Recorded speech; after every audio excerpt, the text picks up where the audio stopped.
అందరికీ నమస్తే. రాజకీయం, సినిమా, గమ్మతి ఇచ్చంత్రాలు, వైరల్ అవుతున్న వీడియోలు ఇట్లా తీరు వార్తలతోనే మైక్ టీం వచ్చేట తయారుగున్నాయి. చెల్ల సుషేదం పార్ని అంతకంటే మొదల హెడ్లైన్స్. బెట్టింగ్ యాడ్స్ ప్రమోషన్ చేస్తున్న హైదరాబాద్ మెట్రో, మళ్ళా సర్కార్ ఇప్పుడేం యాక్షన్ తీసుకుంటుందో. హైదరాబాద్లో నీళ్ల బాధలు తట్టుకోలేక జనాలు పడుతుర్రు తిప్పలు. రిలయన్స్ స్మార్ట్ మార్ట్ల కుళ్ళిన ఆహార పదార్థాలు బంద్ చేయమని నోటీసులు ఇచ్చి ఆఫీసర్లు. ఒకప్పుడంటే ఐటీ గురించి ఎవరికి తెలవలే కానీ మెల్లమెల్లగా ఇప్పుడు ఐటీతోనే రాష్ట్రం అభివృద్ధి అన్నట్టు మారిపోయింది కథ. అయితే ప్రతి తాప ఐటీలా వాళ్ళు చేసిన సేవలకు గాను అవార్డులు ఇస్తుంటారు. మళ్ళీ ఈ తాప ఎవరందుకురా అవార్డు మనం కూడా చూద్దాం పారి.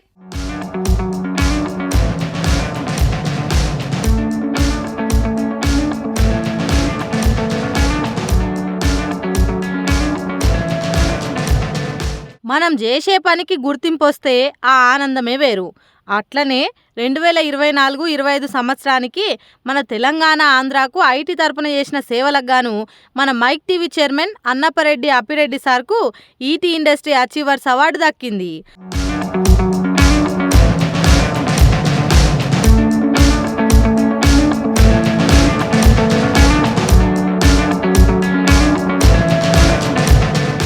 ఐటీ రంగంలో ఆయన చేసిన సేవలకు గాను ఆయన పనితనంను మెచ్చుకుంటా బాలీవుడ్ లెజెండ్ అనిల్ కపూర్ చేతుల మీద ఈ అవార్డు అందుకుండు.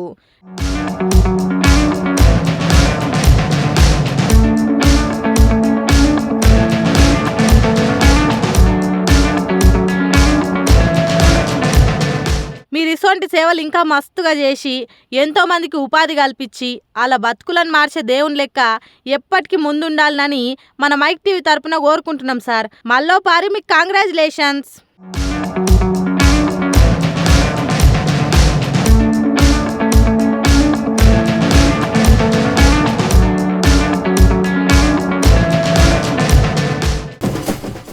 కోడలకు నీతులు చెప్పి అత్తేదో చేసిందట. హాగో అట్లనే ఉన్నది మన సర్కారు వాళ్ళ తీరు కూడా. వారం 10 దినాల సంధి బెట్టింగ్ యాప్స్ ప్రమోట్ చేసేటోళ్ళ పనితనం పట్టే కార్యం ముంగటేసుకుంది కదా. అందులో పెద్ద పెద్దోళ్ళ పేర్లే బయటకు వచ్చినాయి, కేసులు కూడా నడుస్తున్నాయి.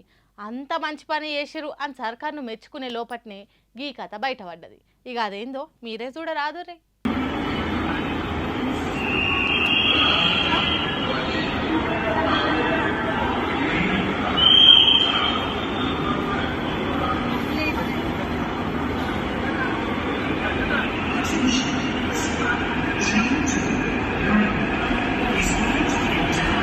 బయట లోపట డోర్లకు, అద్దాలకు, కిటికీలకు అని తేడానేలే.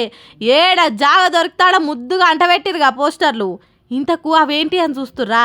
ఇంకేంటి బెట్టింగ్ యాపులు. ఇప్పటిదాకా పైసల కోసం కక్కుర్తిపడి సెలబ్రిటీలు మంది బతుకులను ఆగం చేస్తుర్రు. వాళ్ళ కథ ఎట్లకైనా ఒడసగొట్టాలి అని అరెస్టులు, కేసులు అనుకుంటా గాయ గత్తరి చేస్తురు కదా సర్కారు వాళ్ళు. మరి ఈ మెట్రో సంగతి ఏందన్నట్టు? హైదరాబాద్ మెట్రోలా కక్కుర్తిపడి బెట్టింగ్ యాడ్స్ను ఎంత ఓపెన్గా ప్రమోషన్ చేస్తుందో చూసిర్రా? సోషల్ మీడియా అంటే పలానా సెలబ్రిటీలను ఫాలో అయ్యేటోళ్ళే వాళ్ళ వీడియోలు చూస్తారు కావచ్చు, కానీ మెట్రో అంటే దినం ఎంతమంది ప్రయాణం చేస్తుంటారు ఏం కథ? మళ్ళీ ఇవి కానొస్తలేవా సర్కార్కు? మళ్ళీ కానరాకుండా ఏడ్నో మూల కంటేసారంటే ఏదన్నా అనొచ్చు, కానీ మెట్రో ట్రైన్ నిండా గవ్వే పోస్టర్లు. మరి ఈ సంగతి ఆఫీసర్లకు, సర్కారు వాళ్ళకు తెలుసా? ఒకవేళ తెలిస్తే చూసి చూడనట్టు ఇడ్చబెడుతుర్రా, లేకుంటే తెలియనట్టు యాక్టింగ్ చేస్తుర్రా అన్న సంగతి మనకు తెలియదు, కానీ బాజాప్తా ఎంత గట్టిగా హైదరాబాద్ మెట్రో వాళ్ళు బెట్టింగ్ యాప్లను ప్రమోషన్ చేస్తుర్రో అందరం చూస్తూనే ఉన్నాం. ఈ ముచ్చటెరికైన జనాలు ఉత్తగుక్కుంటారా?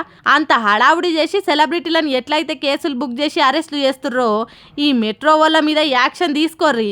ఓ రీతున్న సర్కార్ అన్నాక అందరిని సమానంగా చూడాలి, అంతేగాని మన సోమవారం మంది మంగళవారం అంటే చూసుకుంటూ ఊకోలేవ్వలు అని వార్నింగ్లు ఇస్తుర్రు. ఇదంతా పక్కన పెడితే చేపేటోడు ఏదైనా చెప్తాడు, కానీ మన తెలివి మనకు ఉండాలి. ఓరు పోరలు అడ్డమైన యాపులు వాడి మీ పానాల మీదకి తెచ్చుకోకుర్రి. ఏదైనా ఉల్టా పల్టా అయితే మనమే ఏడవాలి అని పెద్ద మనుషులు సలహాలు ఇస్తుర్రు. ఏందో ఏమో పొర్రి. వెనకటి కాలంలో ఏది తినాలనున్నా అప్పుడే వండుకొని ఉడుకుడుకు తినేది. కానీ ఇప్పుడు టెక్నాలజీ పెరిగేసరికి అన్నీ మారినాయి. ఏది కావాలన్నా దుకాణాలల్లో ముందే చేసి ఫ్రోజన్ ఫుడ్స్ అని అమ్ముతారు. పెయ్యి బరువై టైం లేక చాలా మంది అవిటికే అలవాటు పడ్డారు. ఇగో అసొంటోళ్ళంతా ఈ వార్త తప్పకుండా చూడాల్సిందే.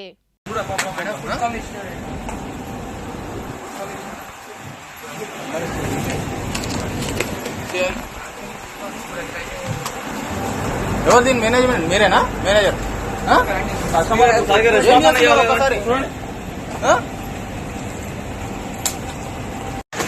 ఎక్స్పైర్ డేట్ ఏమో 2026 వరకు ఉంది, కానీ అప్పుడే ఫంగస్ వచ్చింది.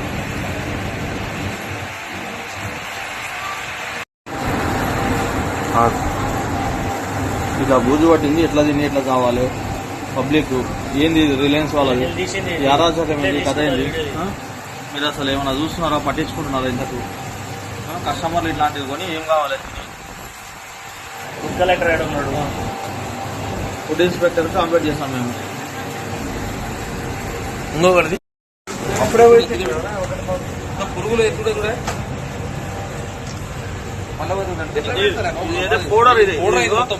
మీరు చెప్పినారు వాళ్ళకి ఇంప్లిమెంటేషన్ ఇచ్చేదే మొదలు ఎక్కబోతున్నారు, ఎప్పటికీ చెప్పలేరు.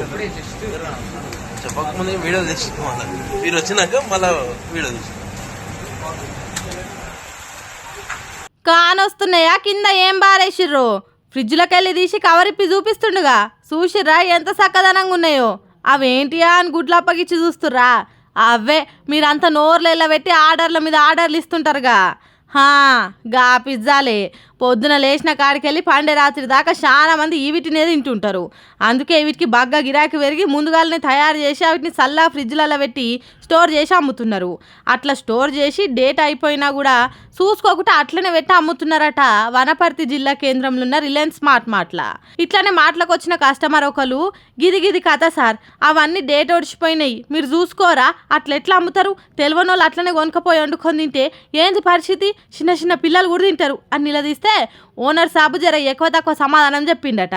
ఇక సీదా కస్టమర్ పోయి ఫుడ్ సేఫ్టీ అధికారులకు ఫిర్యాదు చేస్తే వాళ్ళు వచ్చి చెకింగులు చేస్తే ఖాతా మొత్తం బయటపడ్డది. ఈ కుళ్ళిపోయిన అమ్మి మీరు ఎవరి పానాలు తీద్దాం అనుకుంటారు? చల్ మూసేయర్రా షాప్ని అని తాళమేసిర్రట కొన్నొద్దులకు. మరి ఇప్పటిదాకా కస్టమర్తో నోటికొచ్చినట్టు మాట్లాడింది కదా యజమాని, మరి దీనికేం సమాధానం చెప్తాడో చూద్దాం. గిందుకే మా నోర్లు నొయ్యంగా మీకు చెప్తానే ఉంటాం, ఏది పడితే దీన్ని పానాల మీదకి తెచ్చుకోకమని. ఇంటారా? ఇనరు. జర ఇది చూసినాకనైనా మారుర్రి, జర్ర ఆలస్యమైనా సరే అప్పటిదప్పుడు వండుకొని తినుర్రి, గిసొంటి మాత్రం తినకుర్రి. అనవసరంగా పైసలు ఖరాబు, పానాలు ఖరాబు. యాది పెట్టుకోర్రి. పైలమ్మల ఏమంటున్నాం? అబ్బబ్బా ఏం ఎండలు. జర్ర బయటికి వెళ్తే పాపం ఉంది, ధూప కోపలేక కళ్ళు గిర్రున తిరుగుతున్నాయి. జర్రసేపటికే గిట్లుంటే మరి 3 రోజుల సంది నీళ్ళు ఆపేస్తే ఏంది పరిస్థితి? చూసిరా నీళ్ళ ట్యాంకర్లు ఎట్లా నింపుతుర్రు? అన్ని రోడ్డెక్కి ఇండ్లకి నీళ్లు మోసుకపోతున్నాయి. ఏడికనుకుంటురు? మన హైదరాబాద్ మహానగరంలో ఓ ప్రముఖ గేటెడ్ కమ్యూనిటీలా 3 రోజుల నుంచి తాగునీరు లేక నానా తిప్పల పడుతురట జనాలు. మళ్ళీ ఎందుకు ఆపేసిరో ఏందో తెలియదు కానీ నీటి సరఫరా ఆపేస్తున్నామని మెసేజ్లు పెడుతురట కమ్యూనిటీ యాజమాన్యములు. అందుకే ఎవరికి దోషినట్టు వాళ్ళు గిట్ల ట్యాంకర్లతో నీళ్లు తెప్పించుకుంటురు. ఈ కథ ఇట్లుంటే గిడ్జుడుర్రి.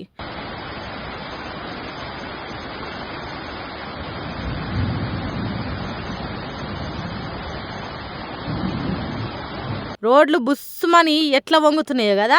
నిన్న వాతావరణం జర చల్లబడి వానలు పడ్డాయి కదా, అట్లా హైదరాబాద్ కొండాపూర్లో రోడ్లు మొత్తం ఇట్లా నీళ్లతో నిండిపోయినాయి.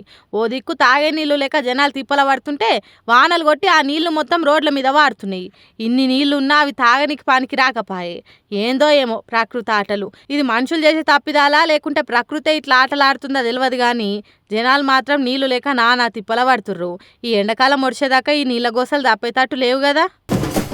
ఎట్లెట్లా బతికినోలం ఎంకన్నా, ఇట్లెట్లా అయితే మీరో ఎంకన్నా, మనం ఎట్లా బతుకుతున్నాం అని అర్థం చెప్తుంది పాట. ఇగో గీడ కూడా ఓ రైతన్న తన కష్టాన్ని నా లెక్కనే పాట రూపంలో చెప్తాడట. మరి ఇందాం పాండ్రి. కరెంటు లేకుంటే నా బ్రతుకంతా దినమయ్యా, చేస్తా బతుకుదామంటే ఛాయా మే కరువాయే, ఎట్లా బ్రతుకాలే, కరెంటు రేటు సగతోటి పాలమన్నాడే, చెట్టు కుట్ట దోవి దుక్కిని దున్నాను, బోరేత మని బ్యాకు లోను కంటెళ్ళాను, వాడు లంచా ఇవ్వాలంటే నగరాలు వద్దని, చేస్తా బతుకుదామంటే ఛాయామే కరువాయే, ఎట్లా బ్రతుకాలే, కరెంటు రేటు సగతోటి చెట్టు బిల్లు బొరు బిల్లు ఎదుమింది కస్తుంటే, మేక పిల్లను అమ్మి మాపి జయించాను, చేస్తా బతుకుదామంటే ఛాయామే కరువాయే, ఎట్లా బ్రతుకాలే. ఇన్నరా ఆ గొంతులా ఎంత బాధగానొస్తుందో కదా. వికారాబాద్ జిల్లా నవాబ్పేట్ మండలం కాగర్జల తాండాల చేతికొచ్చిన వరి పంట ఎండిపోయిందని ఆ బాధ భరించలేక రైతు ఎట్ల బతకాలే అనుకుంటా పాట పాడి ఆయన బాధను చెప్పుకుంటుండు ముడావత్ శంకర్ నాయక్ అనే గీ రైతన్న. జర్ర మనకు తెలియకుండా పంట చేనులకు ఏమన్నా పశువులు వస్తేనే దమ్ము వచ్చేదాకా గెదుముతాము. అసొంటిది మనమే చేను మొత్తం మేతకిస్తే ఆ బాధ చెప్ప ఘోరం ఉంటుంది. మళ్ళీ సర్కారోళ్ళు ఇన్ని గనం అవుతున్నా ఎందుకు చూసి చూడనట్టు వదిలేస్తురో తెలియదు కానీ అనవసరంగా రైతన్నలు ఉసురు పోసుకుంటుర్రు. ఎప్పటికి మారుతాయో ఈ బాధలు. ఓసార్లు జరగా తిప్పలేని అరుచుకొని పుణ్యం కట్టుకోరా అదుర్రి. సుశిరానిలా నేను పట్టుకొచ్చిన ముచ్చట్లు ఎట్లున్నాయో ఇంకిన్ని ముచ్చట్లతోటి మళ్ళీ కలుద్దాం. అప్పటిదాకా చూస్తూనే ఉంటారు మైక్ టీ ముచ్చట్లు.